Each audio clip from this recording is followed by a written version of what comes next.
Hello, my name is Gabby Richardson, and you are listening to The Nexus of Narratives, where we use stories to bring people together across belief systems. New episodes are released every Monday on your favorite podcast platform, where I have a conversation with a guest about an obstacle that they faced in their life that invited them to take a look at their own beliefs, whether about themselves or about the world around them. We talk about how those beliefs were formed and how formative moments shape how we interact with the world. The Nexus of Narratives is what we will uncover through this story exploration. It's the common thread that unites all of us, no matter what our beliefs are. And if you're an avid podcast listener, you know the deal. Please take a moment on the platform where you are listening to follow, rate, and review. Those little acts go a long way in ensuring that this important work reaches more people. Take a look at the show notes for information on this episode, how to connect with today's guest, and any content warnings. So if there's anything that you want to be aware of, that's the place to find it. So without any further delay, I look forward to sharing this story with you, and I'll see you again here on your feed next Monday or sooner on Patreon.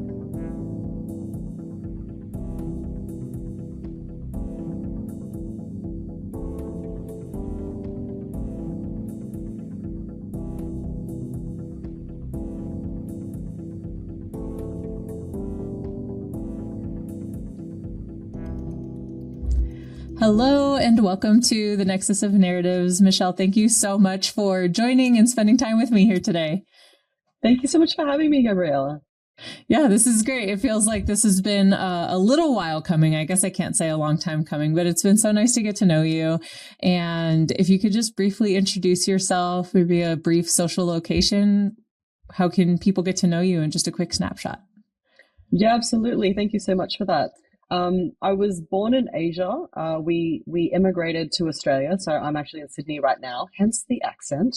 And grew up with immigrant parents, very hardworking, but dad was an entrepreneur. So I guess that's where I kind of followed through my steps growing up, seeing, he's got his own business, he's hardworking, but now he's done really well for himself. So we kind of moved around a little bit when I was growing up into different neighborhoods. So I experienced like different parts of Sydney. Had a pretty good childhood, I guess, like nothing really to complain about. Basically, went to uni, studied a degree in industrial design, and my career was pretty much 18 years of design in manufacturing. So it was fashion, homewares, children wear, souvenirs. So all different types. And I kind of got to this point in my life where I'm like, hey, this is cool, but I don't want to be designing landfill forever. So I was kind of like in a process of, where do I go to from here? And I kind of started getting really interested into personal growth. One of my businesses, I felt like I got really stuck in. So I'm like, I need to, figure out how I can grow my business. And I didn't know, but it was basically like your business is you, and your business doesn't grow if you don't grow. So that was kind of my first forays into personal growth. And, had really good relationships, growing up, never could complain. My ex-husband, pretty cool guy. But I think during that personal growth journey, I was kind of like, there's something more to life that I'm meant for. It was just a very strong calling. Like, I have a really good life, but there's something else and I need to grow and I just don't know what it is. And I guess it all came to a head when I actually, had a physical injury, and it kind of led me to this turning point, this whole nexus of I need to change my life because my health is a major sign that I'm not following my purpose. So from that, it kind of really pivoted, basically I had changed my life, and now I'm a love coach. I help women with relationships. And it kind of, there's more of a story to that, but basically, there was several turning points in my life. It was really the health and then the divorce that really changed my focus. And I'm now, and actually went off to live in Spain, met my partner there, and actually, back in Sydney again, back home after this wild adventure. And here I am. That's amazing. And so you already touched on some of the pieces of these different moments that were really pivotal in your life that you're like, oh, okay, I actually can't go about my life the way that I was before.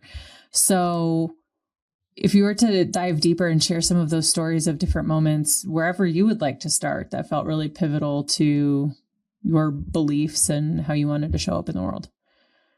Yeah, I'd say there was probably a couple of turning points, two that stand out the most. The first one was having a health issue. It really made me realize that I wasn't living my life aligned to my purpose. So the only way I could have figured that out was actually going through that health issue. So what had happened was I used to train martial arts, so quite masculine. I was very much like, I need to prove myself. I need to, be really good at this, or I need to be better than, all that kind of stuff that goes through your head, like when you're a young woman trying to prove yourself. And so I loved martial arts, but I had an injury and it just kept, it kept continuing. I had acupuncture. It healed it first few times, but then maybe the third or fourth time, it was just like the pain just wouldn't go away. So it was like a lower back injury to the discs, and doctors couldn't figure out what was going on. It was like I couldn't walk at some point as well due to sciatic pain down either or both legs. No one could figure out what was going on. So that was a huge turning point. And there was a lot of like, why me moments? Like, why is this happening to me? I think I was in my early 30s at that point. We'd just gotten married. My partner was actually from my martial arts group. I trained capoeira, which is a Brazilian martial arts. Loved it.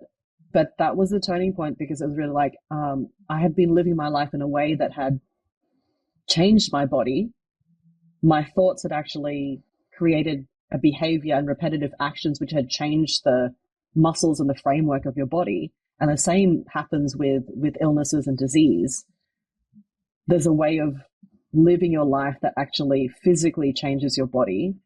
For example, if you didn't think so well of yourself, your posture changes, right? Because you want to kind of protect yourself. So I had lived my life in a way that my body had become too tense, and so I'd kept injuring myself. And so through this process, and it ended up being about 6 months until I found a practitioner who could actually help me. And through that whole period of time, it was pretty much like, I have to heal myself. I'm not getting surgery. I'm not going to take out discs of my spine and replace them with plastic bits. Like, my mom was begging me, go just do the surgery. I can't handle seeing you lying on the bed or lying on the floor all the time. And it was just excruciating. But deep down, I knew that surgery was not the answer. I had to figure this out. I knew I could figure this out. I knew I could heal myself. And also I had to stop working because I couldn't keep going to all these medical appointments. And so at that point, I decided to educate myself. I studied kinesiology and mind-body medicine. That was also a lot about changing beliefs because I didn't know much about energy, about complementary medicine, although I had always been interested in it. But that really taught me that the beliefs that you hold, the thoughts that you are thinking all the time, the words that you speak, these are all instrumental in creating the life, your current results, your current environment in such a way that it follows exactly what those thoughts, beliefs, and actions are. So if you want to change your life, you can't just mask it with a Band-Aid and just go, oh, I'm just going to keep taking medicine and popping pills and getting surgery. You have to go to the root cause, which are those beliefs. And I know, Gabriella, we spoke about this before, that the beliefs are, really instrumental in changing things from the root cause. Mm-hmm. And what were some of those beliefs that you had before, say, when you were in that part of your life where you were involved in martial arts prior to your injury? What were the set of those beliefs that you had? It's a great question. I guess it feels like it was a long time ago, even though that was only just a decade ago, only 10 years ago. I feel like I've gone through a lot of massive changes. I'd say in as a 30-year-old, 31-year-old woman, I was probably going through like, I have to get ahead. I was very career oriented. I have to prove myself. I remember one situation when I was having a spar with a male student from the academy, and he played in a very aggressive way, and me being like this, this, I wouldn't say I'm little, but it was like, I need to beat this guy because I can't let him win. It was very much masculine, very driven, and that drive has given me a lot of success, but the strength overused becomes a weakness. So it was like trying to push myself and prove myself in a way that I actually didn't need to. It was a belief of, I'm not good enough, I'm not worthy. And it always comes down to that, doesn't it? When you're putting yourself in a potentially unsafe environment, situation of like, I can do this, I'm, kind of grew up a tomboy because, in my childhood also, I was the youngest one. People didn't listen to me. My family didn't take me seriously. I was always told, and being from maybe an ethnic background as well, it was kind of like, oh, you're a girl. You should just be a girl. Don't strive too much. Don't try to achieve, or don't try to be successful. You don't have to. And it's like, not that I have to. I want to. And my family or people in society, they don't understand that. They're like, just be this, hidden person. And it's like, no, I have something I want to bring to the world. So I guess it was kind of like those beliefs of having to prove because I'm not worthy, or I guess some forms of rejection. So a lot of these things I'm also like coming through in my work right now as well, of doing particular things because of that deeply held beliefs, whether it be present life or past life, of unworthiness, rejection, abandonment. Thank you for sharing that. And I resonate a lot. It's interesting because as you were sharing the like very masculine side of the like do and compete and overpower, I was actually thinking about even myself this morning. Like that's something that I've constantly worked to find an effective balance with, more recently in my growth journey. And even today I went to go and do some weightlifting for I wanted to submit my lifts to a leaderboard of a benchmark. And it's the female equivalent of the 1,000-pound club for powerlifting is 600 pounds. So to be able to do a combined deadlift, squat, and bench press of over 600 pounds puts you in like an advanced kind of bracket for weightlifting.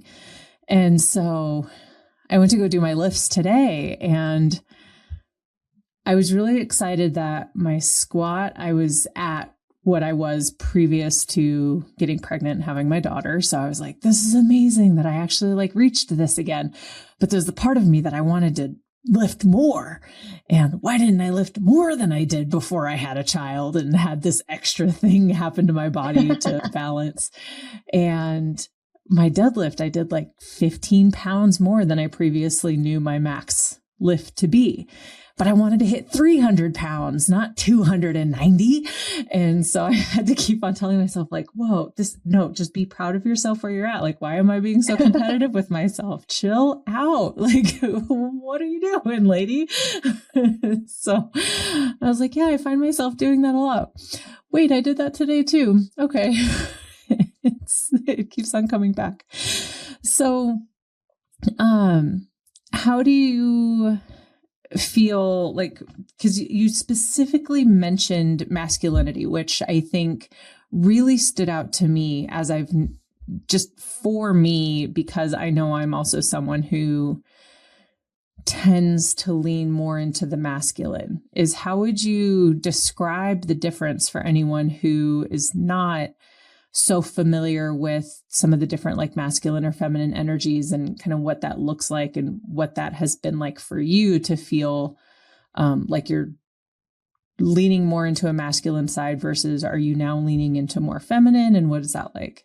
I feel like that was a lot of questions in one, but yeah, that's a really great question and great topic, because I feel like that's where a lot of undoing comes with women who are single or trying to find a relationship and be in a partnership. I feel like because we've had this suppression of women over, our centuries in humanity, we're coming to this correction, this overcompensation of women needing to prove and needing to be competitive and be in their masculine in order to survive almost and be seen and be heard. So what that looks like is if you're constantly striving, trying to push yourself out there, it's a lot of, I guess, and from what I studied in Chinese medicine, the masculine is pushing outward, external, as the genitalia are external. Up, the sun is yang. Right side of the body is yang. The feminine, which is yin, is the internal. It's the intuitive. It's the moon and the earth. So it's quite opposite, these energies, and having that balance within yourself is the ideal, right? That's the holy grail. When we have that imbalance, it may start to show up as, physical ailments. That's something that, I was dealing with, the physical ailments of being in my masculine, hence the injuries. All these things were happening because it wasn't natural for my body to be in those ways, right? So there's also a difference between feminine and feminist. So someone who is more in the feminist is also trying to be towards the masculine, because it's almost like pushing for a cause when you don't need to. The feminine is simply about allowing, receiving, about going inwards. And that's that, the external being masculine and internal being feminine. And that's what the world really needs now, because we're all about being out there on social media, giving advice to other people, telling people what to do. I'm guilty of this, because even with my partner now, even though I said, I want a partner who's more masculine than me. That was my repetition in relationships. My exes were always more feminine than me, but it wasn't that they were more feminine. I was just more dominant. And hence that relationship had to kind of compensate, because you can't have the two masculines in the one relationship. Even in homosexual relationships and lesbian relationships, you've got one balance of a more masculine and more feminine partner, right? Not being womanly or manly, being the characteristics or traits of feminine and masculine, right? So there's like the puzzle pieces almost of the feminine masculine that have to come together, right? You have, a puzzle piece with all the jagged bits on the outside trying to fit with another piece that's a masculine piece. It doesn't work, right? So if you can think of it in essence, that's the simplest form of looking at that masculine feminine, I guess, because you need to have the two components that can actually fit together that will balance each other. Hopefully that makes sense. Mm-hmm. Yeah, that was really wonderfully explained. And was that something that you learned more as a result of this imbalance in your life and the injuries, and you started mentioning your personal growth journey? Yes, 100%. I feel like that's part of my journey in this lifetime, to, balance this very strong, powerful masculine energy in myself. And, I'm also teaching women to raise their feminine energy. And I don't think it's about squashing down the masculine. I think it's just about raising the feminine and having that balance come from raising instead of like trying to reduce. And the balance will help, I guess, flow on to all parts of your life. And so it has been, I guess that's the second part of my nexus, my pivot was how I could attract a partner that could complement this masculine energy, but also for me to grow into my feminine side. And so I think that's where a lot of women are finding it difficult to find a partner, not because they're too successful or they can achieve, or those are amazing. And, you know, some men will be intimidated by that, but a lot of men will be like, yeah, go you. That's amazing. I support you in that achievement and success and, you know, area of your life. But when that comes from, I guess, the beliefs and thoughts of, I'm not worthy, I'm not good enough, hence I need to overachieve and be pushing and be in my masculine to compete and be better than the guys, or, you know, that glass ceiling type of thing, that's coming from a different place. Whereas when you're moving through your life in your feminine, you're actually more towards, I want to find what's my purpose. I want to put that out into the world, and that will give me my greater success. And I'm not doing it in a pushing and forcing way. I'm actually going inwards to find my growth journey. I'm looking within to understand what is my path. And I'm not listening to mom and dad or society say, hey, you should be doing law because you're really good at that. No, look at it within yourself. Is that something that you want to do? Like, is that the way you want to help people and bring your gift out into the world?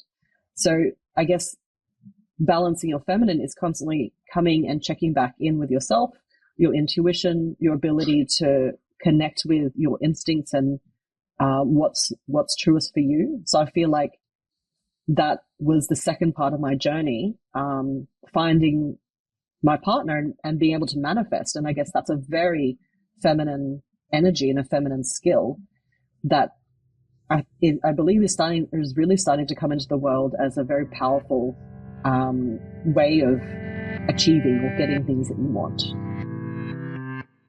Don't go anywhere just yet. We will be back with this conversation in just a moment. Thank you so much for spending your time with me here on The Nexus of Narratives.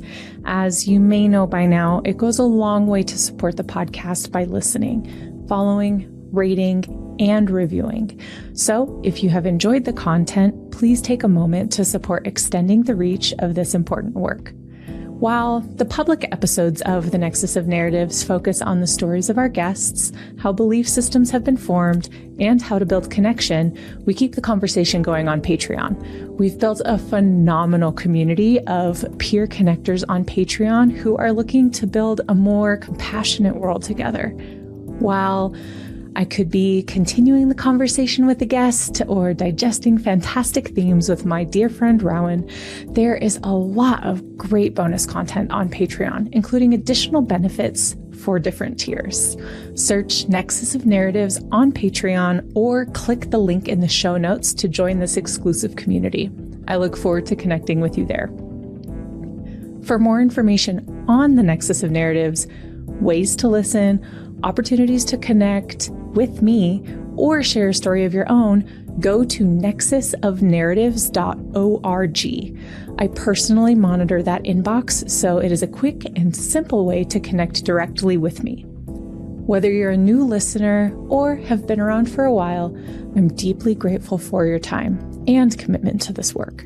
Without keeping you any longer, let's get back to the story. That's really wonderful. And there's a lot of things that you said there that feel really powerful to me. And I'm really curious about what that experience was like for you to start to step into this more feminine. You'd already mentioned something that really stood out to me about how you felt your masculine was really drawn out of this, you know, either feeling like you're not enough or feeling like unworthiness, which I feel are very common narratives among humans, unfortunately. But what was that shift like for you? And what was that experience like to really step into that feminine, to be different and seek different? Yeah, great question. I guess that's the second nexus, my pivot point there was after my healing from my injury, I kind of realized my marriage wasn't going to bring me to I guess, the next step of my life. Even though it was a wonderful marriage, he was a great guy. It wasn't part of my, and he was definitely one of my soulmates. It was not my next phase in my life. So after we got divorced, I was dating. I was single for 5 years, and I was like doing the masculine thing of like online dating and pushing, forcing, putting myself out there, getting myself out there, and it's a very masculine part of seeking for a relationship, because our parents didn't do this kind of stuff, right? All of this online dating, it's new due to our technology that we have now. So that was a very masculine part of me, although I didn't realize it at the time. I just thought, well, dating is like a sales game. Just the more people that you meet, it's got to be one of them. So that's a common narrative that and belief that a lot of people have, right? Is just, you just need to get out there. You just need to put yourself out there. So those were some of the beliefs that I had at that point in my life as well. And it wasn't until I was traveling, I was a digital nomad for 12 months. I did 12 cities in 12 months, and it was an amazing, eye-opening experience, experiencing different cultures and different people and different ways that they would date, and expectations of what it was like to being on dates. And even then, I was still not finding the right guy. I was like, I'm hoping to fall in love with someone in this next country that I moved to. But then they were like, oh, you're moving next month, so what's the point of starting a relationship? It was a great fun period of my life. And so it wasn't until I intuitively was called to go and settle in Barcelona. I had no idea. I didn't speak Spanish at the time. I had no connections there. I didn't know anyone there. But my intuition, and that was going into my feminine, was like, go. I didn't know why. I didn't see my next steps there. So I ended up going there 2019, studied at the Art Academy. So not many people know that I'm actually a portrait artist as well. So I studied to enhance my skill. That's also going within to enhance a natural gift that I have. And in doing that, there was also a massive personal growth progress. And then COVID happened, and then it was very much like we had to go in. We had to stay indoors. And hence a lot of it was you either can deal with it and with that introversion of staying indoors, or a lot of people are reaching out onto online communities, onto Zoom, and connecting with people in that way. Actually connected with a life coach who helped guide me to start my new business, to find a new place to live. And at that time also intuitively I was like, I'm really good at connecting people with people. I'd actually even match made two friends in the past. They'd met, fell in love, they had kids, I went to their wedding. It was amazing. So I was naturally good at bringing people together. So going towards what you're naturally good at is a really good way of being in your feminine, in your intuitive genius. That is your path in life. So I started a book club on spirituality and personal growth that really called to me. I'm like, I love this topic. I want to meet like-minded people. And that's when my soulmate turned up. I had done some manifestation work, and within 3 months, he'd just turned up. So that's what I always say, your soulmate and the people who are meant to be in your life will turn up when you have gone within, figured out what you love to do. That's really your path, and your soulmate will be on the path when you take those actions and move towards it. That's amazing. What I hear in all of that is surrender and trust. Yes. Yes. Yes. Which is one of the biggest things for me, a constant reminder to surrender. Because yes, as a fellow person who leans masculine and is great at doing, I also love control, which is something I'm working on releasing. Surrender just keeps on coming up. The reminder, the lesson, she just keeps coming. Yep. That's it. And that's I guess our guides, if you believe in God or universe or spirit, it's always giving us guidance. So when we're going out there on social media and looking at all the gurus and saying, what should I do? What should I do? That's also very masculine. And And the way that you've just described it, you keep getting the download of surrender, trust. That's actually not external, but that's actually part of you, and encouraging you to align with that in that moment, because that's what's really going to guide you towards where you need to be. Not necessarily where to go. I'm just saying, it's a journey, but it's not necessarily about getting to that end point. It's like moving through and using those tools of intuition and going internal to move through that journey. What this also just brought up for me is this really interesting parallel, I think, of I've always thought of it as a very American thing to be like, oh, you want this thing, go get it, go do this thing, yes. Be that, this, achieve, step on that and push that off to the side, get this degree, get that hustle. Thing, do this thing, hustle, pull yourself up by the bootstraps. But almost what I feel like I was just hearing is the sense of do to be what you want to be is like do something in order to become who you want to be, as a pattern that extends beyond the United States and the American culture, that even on the other side of the world, there's plenty of people who are like, oh, but I'm going to like put myself out there and I'm going to do all of these things so that then I can have what I want. Which for me, an interesting learning that I think it's like I intellectually know it, but it still has yet to like really sink into me, is instead of doing so that you can become whatever you want to become and then have whatever you want to have, is that first you need to be different and then everything else will come. You will do differently after you are being different. And until you start being different, you will continue to do the same things. 100%. Which I think speaks to how you had shared kind of in your own development journey too, of having some similar patterns. 100%. And you hit it on the head there, because when you're at that nexus point, at the pivot, you're not able to move in that new direction unless you shift your identity. So that identity shift has to happen in order to support that new movement in the new direction.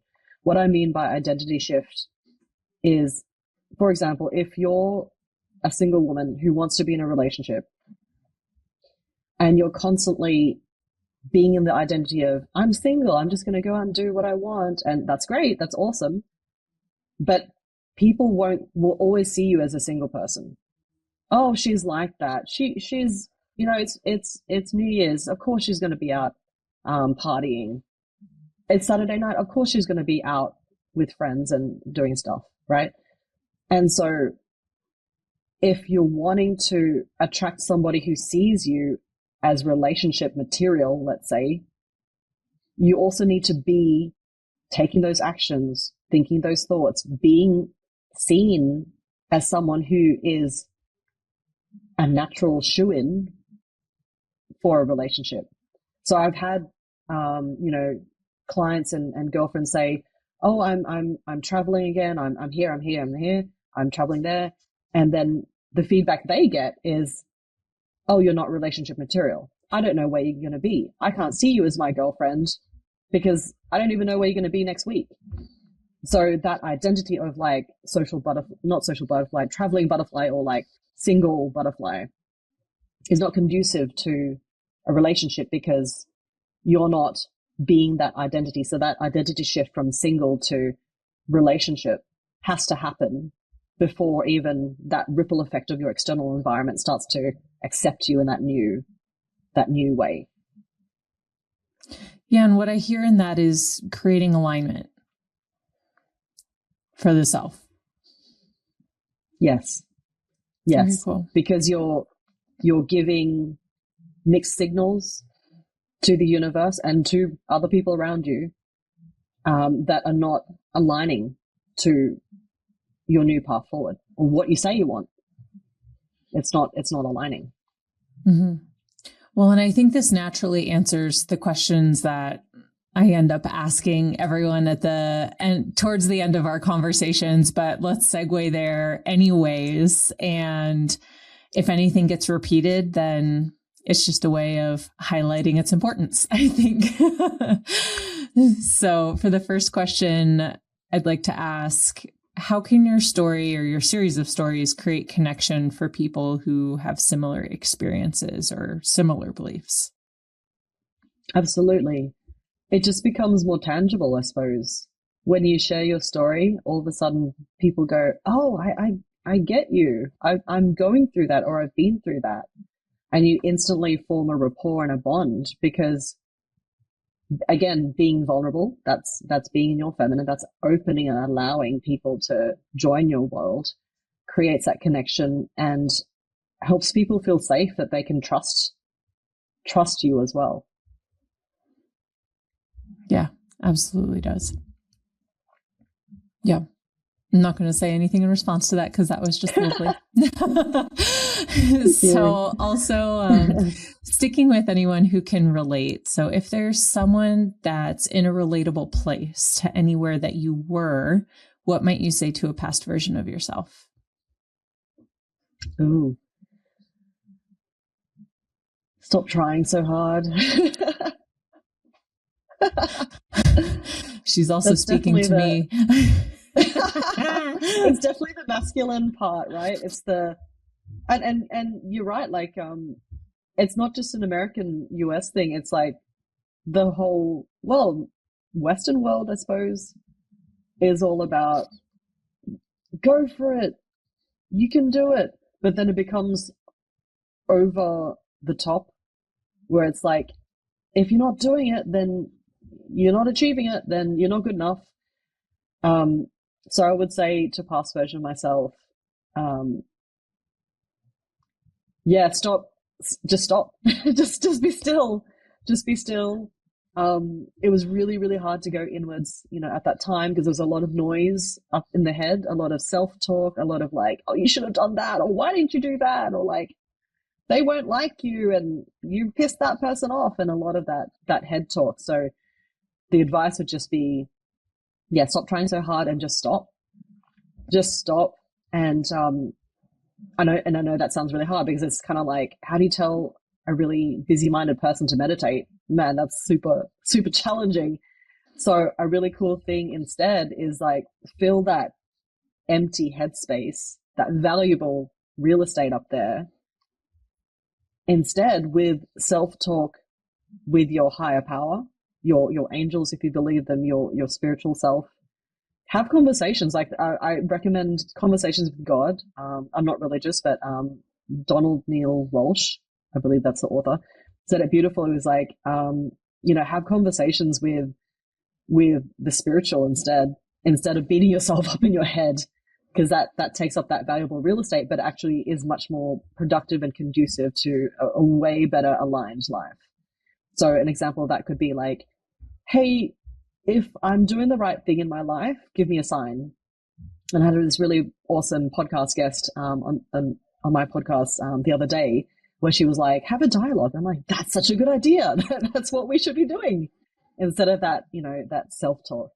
And just have that dialogue, ask for signs, ask for like, if I'm doing the right thing in my life, show me a feather dropping out of the sky, or like if this is the right career for me, show me a penny on the ground, or something. Like have fun with it and play games. So I think don't try so hard. Just stop and just have fun with life.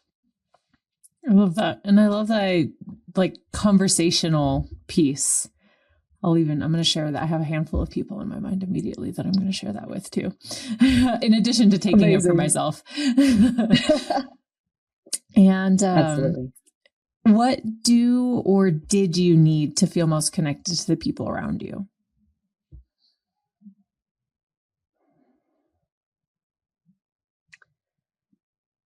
I think the idea that it's okay to share and to be vulnerable, and not to take personal offense if they didn't like me, or I wasn't for them. I guess just to trust that vulnerability is a superpower, and it can really be used to create connection instead of showing my weaknesses. Because being that masculine, you don't want to show your weaknesses. You want to be that tough, perfect, put together exterior, right? So definitely vulnerability is a superpower. That's wonderful. I immediately think of a dear friend of mine. I was like, I'm going to share this with her specifically. So part of my personal growth journey, one of the classes or programs that I've been in and I'm currently coaching, everyone who participates, they create what they call a contract. And it's a contract to self, where it's setting sights on who they want to become such that they become that. And they're invited to say their words for their contracts, that they're reminded of, like, this is who I'm showing up as. I'm already that. So then, like, that seems less far away. And so one of my dear friends, her first word is, I'm vulnerable. And at one point she was like, I Googled vulnerable and I hate it. I want to change that word in my contract. And we're like, well, that's not really how it works. Like, you came up with that yourself. Like, it came from you as what you want. So what did it mean when you said it? 'Cause she says, it says something about being weak and about being like available for someone to attack you. And it's like, dictionary meanings. Dictionary. I was outdated. I was like, there's new words in the dictionary all the time because they're used more. And so it's more a matter of how what your intention was behind it when you said that. And then as you were sharing, like, no, this is actually like a feminine superpower. And so there's part 100%. Of me that's like, I think that's going to speak to her really beautifully. So amazing. I think she'll be like, that's what I was thinking. Awesome. And dictionaries are so outdated. Oh my gosh. So outdated. Who uses them? No, right. Oh no, ChatGPT. Yeah, ChatGPT. Give me a better definition for vulnerable. Totally. Tell me what I want to hear. And last but not least, to be a little cheeky and say, if anyone is listening and they're like, my goodness, this is absolutely bananas. I don't believe a single thing that either of these two people have said at all. Then how can your story or stories create connection for people who have different experiences and different beliefs?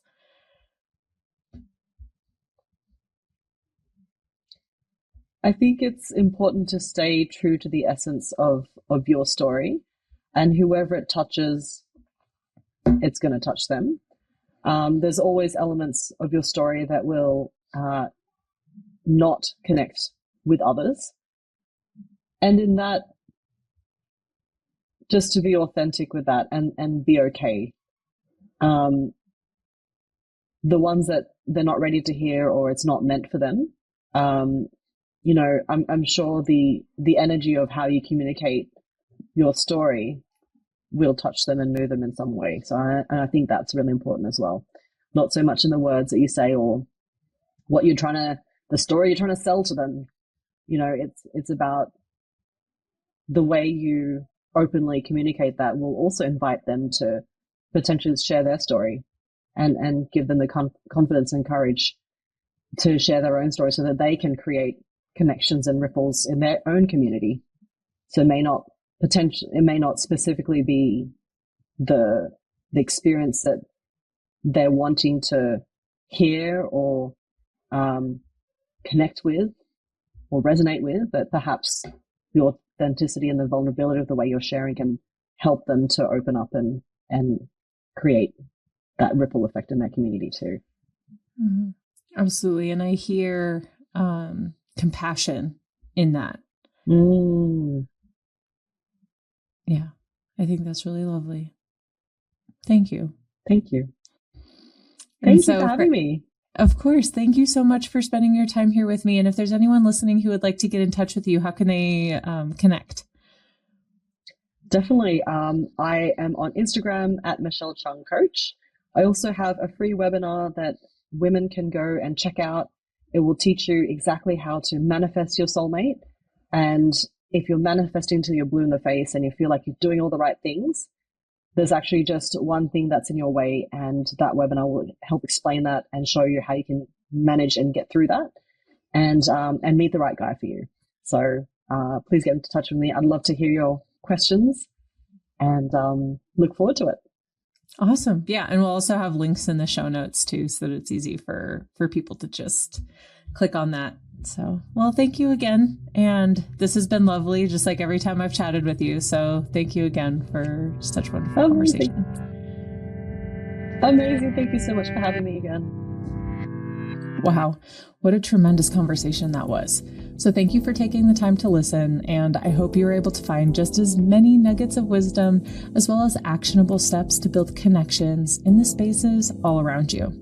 This is an extremely grassroots production, so thank you to my dear friend Rowan for their commitment to this work by posting on social media and leading fantastic conversations with me on Patreon. So be sure to join that community on Patreon and enjoy the additional content. And thank you, of course, to my sweet and talented husband, DJ, for creating the music that is used in this podcast. Now, let's go out and create some connection in this world.